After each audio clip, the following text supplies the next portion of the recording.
लिखा होता था जिसे कहते हैं वो यूपीसी कोड। 1970 में अमेरिका में उन्होंने इस यूपीसी कोड को जारी किया था। उन्होंने इस पर एक बार कोड लगाया था, इसे बार कोड भी कहते हैं। और ये सारे सामानों पर लगाया गया है और ये देखने में कुछ इस तरह का लगता है। आपने शायद देखा भी होगा बार कोड को। वो इसका इस्तेमाल आज भी करते हैं। आप किसी भी सुपरमार्केट में आ जाइए और इसे देख सकते हैं कि ये क्या है। ये बार कोड है हर प्रोडक्ट पर।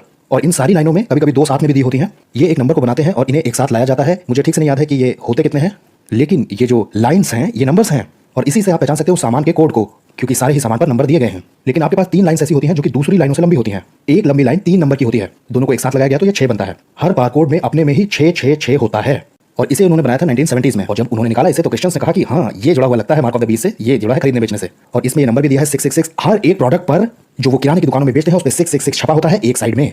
और ये अजीब है ये बहुत अजीब है। और मुझे याद है जब मैं 80 के दशक में छोटा था तब उन्होंने ये स्कैनर्स बनाए थे ऐसे।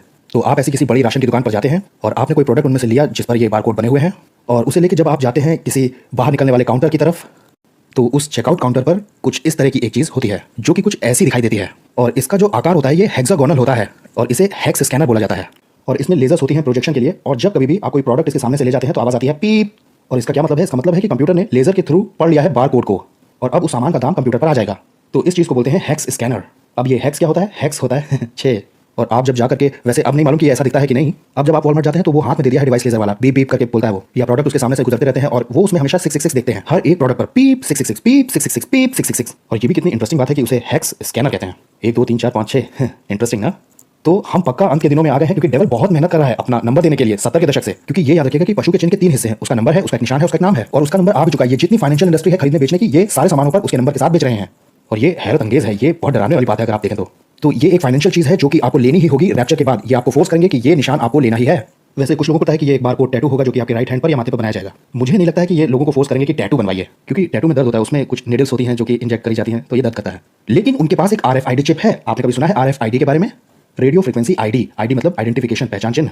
और अब वो ये ले आए हैं। वैसे मुझे आपको कुछ दिखाना था, वो बुक में अभी पढ़ रहा था लेकिन शायद मैंने उसे कहीं रख दिया है। उसे बोलते हैं स्पाई चिप्स। स्पाई चिप्स नाम की इस किताब को आप खरीद सकते हैं। हर चीज चिप में आ गई है। आपके पास एक क्रेडिट कार्ड होता है और उस क्रेडिट कार्ड में भी आपके पास एक छोटी सी चिप होती है और यहाँ होती है चिप। ये सब चिप के बारे में ही है। लेकिन अब इस दुनिया में उनके पास एक चीज़ है जिसे वो RFID चिप बुलाते हैं।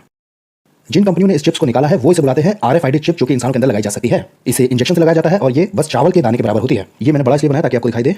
और इसमें कुछ इस तरह की कॉपर वायरिंग होती है जिससे वो अपने आप को खुद चार्ज करती है। लेकिन इसे ऐसे हिस्से में शरीर के लगाया जाना है ताकि ये हिलने डुलने से चार्ज हो जाए। तो जिन लोगों ने ये RFID चिप निकाली है लोगों के अंदर लगाने के लिए, वैसे इस समय भी लोग आज ये RFID चिप को अपने अंदर हाथ में ले रहे हैं। और ऐसी कंपनियां भी हैं जो अमेरिका में और अलग अलग हिस्सों में दुनिया के ये कहती हैं अगर आपने ये चिप नहीं ली तो आप हमारी कंपनी में काम नहीं कर सकते। लोग कहते हैं ओके इंजेक्ट कर दो ये वाली चिप। ज़्यादातर चिप यहाँ पर लगाई जाती है। तो जब आप अपने हाथ को लेते हैं और अपने अंगूठे को इसके पास लाते हैं, इस उंगली के पास लाते हैं, तो ये हिस्सा थोड़ा सा मोटा होकर ऊपर आ जाता है। दिख रहा है आपको? मुझे नहीं मालूम। ये ज़्यादातर ठीक इसी हिस्से में लगाते हैं इस चिप को। और मेरे पास इसकी एक तस्वीर है, मैं आपके देखने के लिए इसे लगा देता हूँ।